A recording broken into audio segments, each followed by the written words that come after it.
जय हिंद दोस्तों, welcome to our classes. कैसे हैं आप सभी? आई होप आप लोग अच्छे होंगे और अपनी पढ़ाई बहुत अच्छे ढंग से कर रहे होंगे। स्टूडेंट्स, आइए स्टार्ट करते हैं आज की क्लास को। और आज जैसा कि आप देख सकते हैं कि प्रैक्टिस सेट नंबर हम लोग 10 कर रहे हैं और जिसमें क्वेश्चंस के नंबर जो हैं आपके वो मैं आपको बता दूं यहाँ पे स्टूडेंट्स जो हैं 241 से लेकर के 260 तक, अर्थात 241 से लेकर के 241 से लेकर के 260, अर्थात 241 से 260 तक। ठीक है, तो आप पूरे सेशन में बने रहेंगे। सेशन को शेयर कर दीजिए और वीडियो को लाइक कर दीजिए। लाइक आप लोग नहीं करते स्टूडेंट्स, या तो हो सकता है कि वीडियो पसंद नहीं आती या फिर पढ़ने के चक्कर में आप लोग लाइक करना भूल जाते हैं, तो कृपया वीडियो को लाइक कर दीजिए। और आइए फिर आज की क्लास को स्टार्ट करते हैं। ओके, चलिए देखिएगा क्वेश्चन नंबर 241। आप लोग आंसर क्वेश्चन नंबर के साथ देंगे कमेंट बॉक्स में। चार ऑप्शन आपके सामने। पहला क्वेश्चन है कि the sun rises in the east. ध्यान से क्वेश्चन देखेंगे आप। The sun rises in the east, इसमें आप देख रहे होंगे कि जो राइजेज इन द ईस्ट का जो लिखा गया है इसके नीचे अंडरलाइन है। आपको ये बताना है कि जो राइजेज इन द ईस्ट है ये क्या है। सब्जेक्ट है, प्रेडिकेट है, क्लॉज है एंड फ्रेज है। ये काफ़ी कॉमन सा क्वेश्चन है, क्लास 9 से आप इसको पढ़ते आ रहे हैं। आप लोग जरा इसकी डिटेल जरूर देखिएगा। सब्जेक्ट है, प्रेडिकेट है, क्लॉज है या फिर फ्रेज है। अब जैसा कि आप जानते हैं, कमेंट बॉक्स में आपको आंसर बताएं। मैं आपको बताऊँ स्टूडेंट्स, देखिएगा कि पहले हम ऑप्शन को एलिमिनेट करते हैं। जैसे फ्रेज और क्लॉज देख लें, तो जो क्लॉज होता है ये सेंटेंस का हिस्सा होता है, इसमें सब्जेक्ट वर्ब होता है। जो क्लॉज होता है, क्लॉज ये सब्जेक्ट प्लस वर्ब होता है, एक ग्रुप ऑफ वर्ड्स होता है। फ्रेज जो होता है ये भी ग्रुप ऑफ वर्ड होता है बट विदाउट वर्ब होता है, अर्थात इसमें वर्ब नहीं होती है। ग्रुप ऑफ वर्ड तो होता है बट इसमें वर्ब नहीं होती है। अब बात करते हैं सब्जेक्ट एंड प्रेडिकेट में क्या हो सकता है। देखिएगा, जब सेंटेंस के दो भाग की हम बात करें तो उसमें से एक सब्जेक्ट होता है, दूसरा प्रेडिकेट होता है, राइट। तो सब्जेक्ट के स्थान पे वही होगा जो कोई नाम होगा, नाम सब्जेक्ट बन गया। और जहां से वर्ब का हिस्सा स्टार्ट होता है ना, ये पूरा का पूरा आपका प्रेडिकेट का सेशन होता है। तो आप देख सकते हैं यहाँ पे जो लिखा है द सन, ये सब्जेक्ट हो गया। अब इसके अलावा जो बचा आपका राइजेज इन द ईस्ट, ये पूरा का पूरा स्टूडेंट्स क्या हो जाएगा, प्रेडिकेट, अर्थात option number B will the right answer कि the sun rises in the east. तो राइजेज इन द ईस्ट जो है यहाँ पर वो क्या है, प्रेडिकेट है। क्लियर? ऑप्शन नंबर बी के साथ जितने लोग भी जा रहे हैं वो बिल्कुल सही हैं। क्लियर? चलिए आगे चलते हैं अगले क्वेश्चन की तरफ। अगला question 242। The clever fox was standing under the tree. A clever fox was standing, एक चतुर लोमड़ी जो थी वो खड़ी थी अंडर द ट्री, पेड़ के नीचे। तो यहाँ पर जो अंडर वर्ड है, अंडर, ये क्या है जरा बताएंगे आप। कंजक्शन है कि एडजेक्टिव है कि प्रेपोजिशन है कि नाउन है। इन चार ऑप्शंस में से आपको बताना है कि क्या है। कंजक्शन है, एडजेक्टिव है, प्रेपोजिशन है या फिर नाउन है।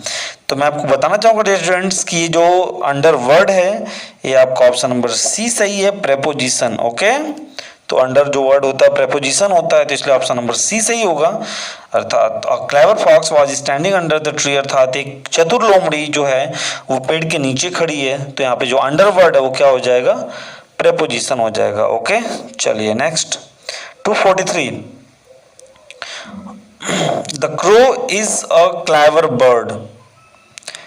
The crow is a clever bird, यहाँ पे जो इज वर्ड लिखा गया ना, इज, ये क्या है आपको बताना है। ऑप्शन ए ऑक्सिलरी वर्ब है, ऑप्शन बी हेल्पिंग वर्ब है, ऑप्शन सी मेन वर्ब है या फिर option number D supporting verb है। तो आप देख सकते हैं स्टूडेंट्स यहाँ पे जो ऑक्सिलरी वर्ब है, हेल्पिंग वर्ब है या फिर सपोर्टिंग वर्ब है, ये तीनों एक ही वर्ब हैं जिनको हम कहते हैं हेल्पिंग वर्ब। ओके, और वैसे भी जब is am are was were वाक्य में अकेले आए तो होते हैं आपके वो मेन वर्ब। क्या होते हैं, मेन वर्ब होते हैं। तो the crow is a clever bird, इसमें जो इज वर्ड है वो क्या है, मेन वर्ब है। क्लियर? चलिए next 242। My old friend came yesterday, जो मेरा पुराना मित्र है वो कल आया। My old friend came yesterday, मेरा पुराना मित्र कल आया। तो यहाँ पर आपको बताना है कि जो माई वर्ड है, आप देख सकते हैं माई वर्ड के नीचे अंडरलाइन किया गया है। तो ये जो माई वर्ड है क्या है? एडजेक्टिव है, पॉजिटिव एडजेक्टिव है, नाउन है या फिर प्रोनाउन है। देखिए अब बात करें इसके, तो ये एडजेक्टिव तो है, ये एडजेक्टिव तो है, यहाँ पे नाउन या प्रोनाउन नहीं है। क्लियर? बट यहाँ पर यदि ऑप्शन में पजेसिव एडजेक्टिव नहीं लिखा होता ना, ऑप्शन में यदि पजेसिव एडजेक्टिव नहीं लिखा होता तो कहीं ना कहीं हम एडजेक्टिव के साथ चले जाते, बट पजेसिव एडजेक्टिव लिखा है इसलिए ऑप्शन नंबर बी सही होगा, क्योंकि माई हो गया, आवर हो गया, योर हो गया, हर हो गया, हिज हो गया, इस सब के सब पजेसिव एडजेक्टिव होते हैं। क्लियर? तो ऑप्शन नंबर बी यहाँ पर सही होगा कि माई ओल्ड फ्रेंड, मेरा पुराना मित्र, केम येस्टरडे, कल आया। तो यहाँ पर जो ऑप्शन, जो माई वर्ड है ये आपका एडजेक्टिव होने के साथ साथ कैसा एडजेक्टिव है? पजेसिव एडजेक्टिव है, तो इसलिए एडजेक्टिव नहीं बल्कि सिर्फ और सिर्फ possessive adjective, option number B सही होगा। क्लियर है? तो जितने लोग भी ऑप्शन नंबर बी के साथ हैं वो लोग बिल्कुल सही हैं, क्लियर, राइट हैं। ओके, चलिए नेक्स्ट। द प्रिंसिपल, जो मतलब मुखिया हैं, द प्रिंसिपल अपॉइंटेड, नियुक्त किया उसे, हिम मतलब उसे, तो प्रिंसिपल ने उसे नियुक्त किया किस पद पर भाई? क्या हैप्पी? नहीं, एक्सपर्ट, डिफिकल्ट या फिर लेक्चरर, किस पद के लिए नियुक्त किया? आई होप आप समझ पा रहे होंगे यहाँ पे, बिल्कुल सही। जो लोग ऑप्शन नंबर डी के साथ जा रहे हो बिल्कुल सही है, लेक्चरर पद के लिए उसे नियुक्त किया। तो the principal appointed him lecturer, the principal appointed him lecturer, अर्थात प्रिंसिपल ने उसे लेक्चरर नियुक्त किया। अपॉइंटेड मतलब होता है नियुक्त करना, तो the principal appointed him lecturer, principal ने उसे लेक्चरर के पद पे नियुक्त किया। ओके, चलिए नेक्स्ट।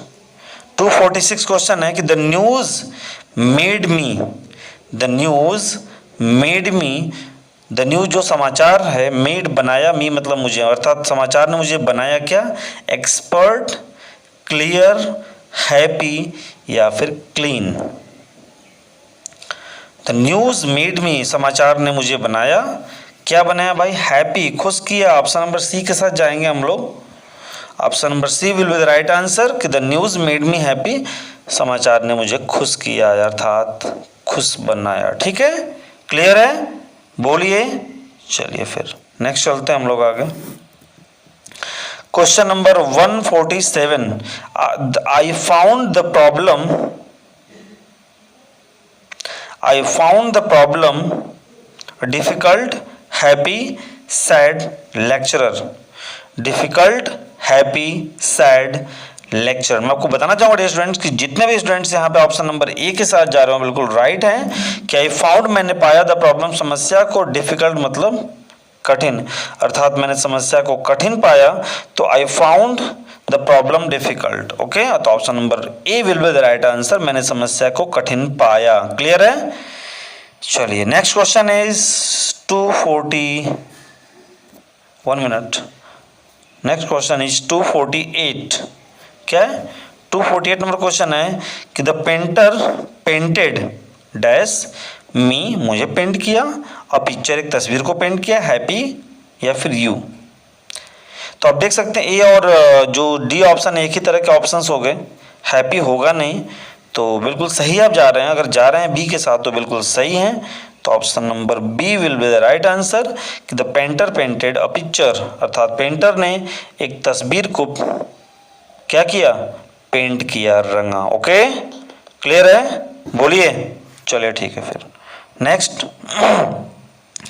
249 बहुत प्यारा सा है और बिल्कुल आसान सा है कि his father should come here, his father should come here, ये किस टाइप का सेंटेंस है?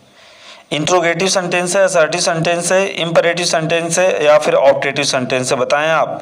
His father should come here, interrogative, assertive, imperative या फिर ऑप्टेटिव? सिंपल सी बात आपको पता होनी चाहिए स्टूडेंट्स कि जो भी sentence as a subject start होते हैं और फुल स्टॉप के साथ एंड होते हैं वो होते हैं आपके असर्टिव सेंटेंस। ओके, तो इसलिए सारे गलत हैं आपके, तो option number B will be the right answer.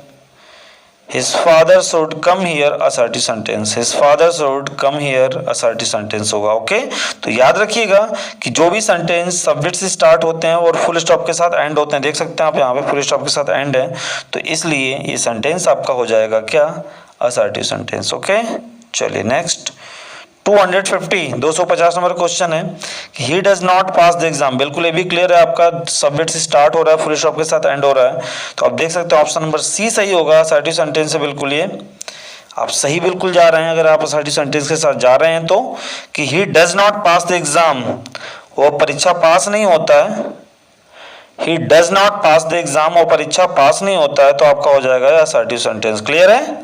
चलिए क्वेश्चन नंबर 251 पे चलते हैं हम लोग। The pen is dash the pocket, जो कलम है वो पॉकेट, अब क्या ऑन पर है, टू तक है, इन में है, एट पर है। आप सही ऑप्शन के साथ जा सकते हैं यहाँ पर, और सही ऑप्शन आपका होगा dear students option number C, in. The pen is in the pocket, जो कलम है वो पॉकेट में है, जेब में। Okay the pen is in the pocket. Clear. चलिए next, I go dash school daily, preposition भरना आपको with, at, to, on, with, at, to, on. Generally go के साथ आप जानते हैं प्रीपोजिशन क्या आता है, टू आता है ना, तो ऑप्शन नंबर सी के साथ जाएंगे हम लोग students, option number C will be the right answer. To होगा, I go to school daily, मैं नियमित रूप से विद्यालय जाता हूँ। I go to school daily, मैं नियमित रूप से क्या करता हूँ, विद्यालय जाता हूँ। क्लियर है। चलिए next, he jumped dash the river into, in, on, to, he jumped dash the river.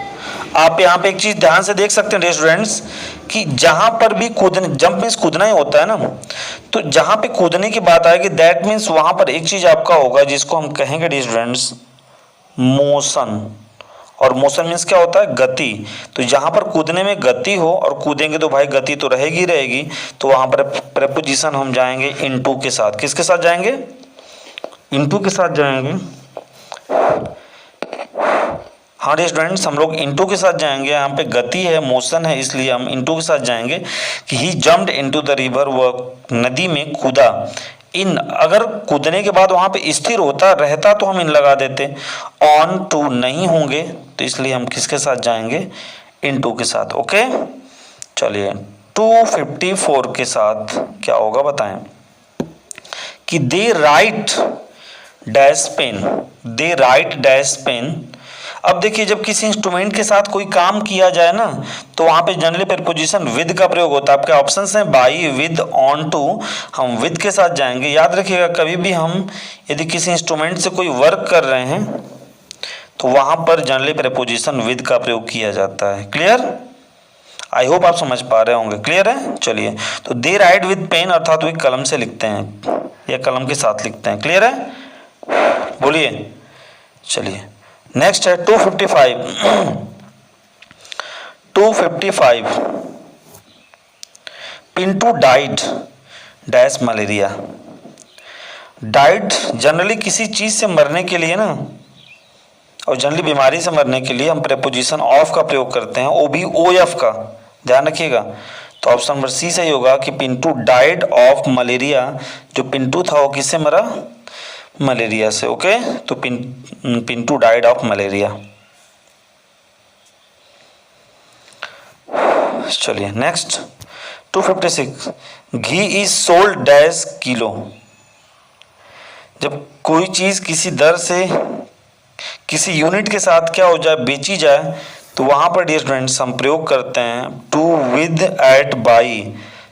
सही आंसर बताएं आप लोग, कमेंट बॉक्स में आंसर बताएं। बिल्कुल ऑप्शन नंबर डी के साथ जाएंगे, बाई के साथ जाएंगे, कि घी सोल्ड बाई किलो। जो घी है वो किलो के हिसाब से बेचा जाता है, तो प्रीपोजिशन बाई के साथ हम लोग जाएंगे। क्लियर है, घी सोल्ड बाई किलो। चलिए 257 के साथ आ जाते हैं। He is poor dash honest, conjunction भरना है आपको यहाँ पे, कंजक्शन भरना एंड एट, सॉरी यहाँ पे तो प्रेपोजिशन भी मैंने दे दिया, बट आप इन चार में से चूज कर सकते हैं, एंड, एट, ऑन, बट। तो यहाँ पर देखिए सेंटेंस में विरोधाभास है कि भाई ही इज पुअर, वह गरीब है, लेकिन क्या क्या है, ऑनेस्ट है, ईमानदार है। तो लेकिन के साथ जाएंगे, अर्थात ऑप्शन नंबर डी के साथ जाएंगे कि ही इज पुअर, वह गरीब है, बट लेकिन ऑनेस्ट, ईमानदार है, वह गरीब लेकिन ईमानदार है। तो ऑप्शन नंबर डी यहाँ पे सही होगा। क्लियर। चलिए नेक्स्ट है 258, because as well as Ramesh is going there. यहाँ पर जो एज वेल एज आप देख सकते हैं अंडरलाइन किया हुआ है, because as well as Ramesh is going there, as well as के नीचे अंडरलाइन है, और एक क्या है, नाउन है, आर्टिकल है, कंजक्शन है या प्रीपोजिशन है। तो dear students as well as आपको कहीं पर भी दिखे, आप आंख बंद करके उसे बताइएगा क्या, कंजक्शन। ओके, तो एज वेल एज आपका एक प्रकार का कंजक्शन है, आप इसे ध्यान रखेंगे। Okay, next one is 259, he is rich but dishonest, वह धनी है बट बेईमान है। आर्टिकल है, बट क्या अंडरलाइन बट के नीचे है, तो ये आर्टिकल है, कंजक्शन है, नाउन है या प्रोनाउन है। तो नाउन या प्रोनाउन तो ऐसे ही कट गए, यहाँ पे नाउन या प्रोनाउन होगा ही नहीं है, सॉरी ये नाउन या प्रोनाउन तो होगा ही नहीं आपका, ये है आपका आर्टिकल भी नहीं है, बचा आप क्या का conjunction. Option number B will the right answer कि he is rich but dishonest, अर्थात वह धनी है लेकिन बेईमान है, तो ये बट आपका कंजक्शन है। And this will the last question. यहाँ पर एक चीज मैं भूल गया हूँ, जरा देखिएगा, यहाँ पे बताना आपको आइदर और क्या है। तो आइदर राकेश और रमेश, या तो राकेश या तो Ramesh, is going to school, विद्यालय जा रहे हैं। इसमें आइदर और आर क्या है, कंजक्शन है, प्रेपोजिशन है, आर्टिकल है या फिर नाउन है। दो ऑप्शन, आर्टिकल नाउन तो ऐसे ही खत्म हो गए, बचे कंजक्शन और प्रेपोजिशन। तो याद रखिएगा कि आइदर और जब आ जाएगा तो नो डाउट आपका ये कंजक्शन होगा। क्लियर। तो ये रहे डियर स्टूडेंट्स आज के 20 क्वेश्चंस। आई होप आपको पसंद आए होंगे। वीडियो को लाइक जरूर करिएगा, चैनल पर नए हैं तो सब्सक्राइब करिए, अगर पुराने हैं चैनल को सब्सक्राइब किया तो वीडियो को जरूर लाइक करिए, और सभी लोग मिलके शेयर जरूर करें। लगभग हफ्ते भर के बाद क्लास स्टार्ट हो रही है। आज की टाइमिंग जो है वो 11:30 रखी गई थी, बट कल से फिर 11 बजे से हो जाएगा। ओके, तो मिलते हैं कल नेक्स्ट वीडियो में। Thanks for watching and love you. Okay, thank you so much.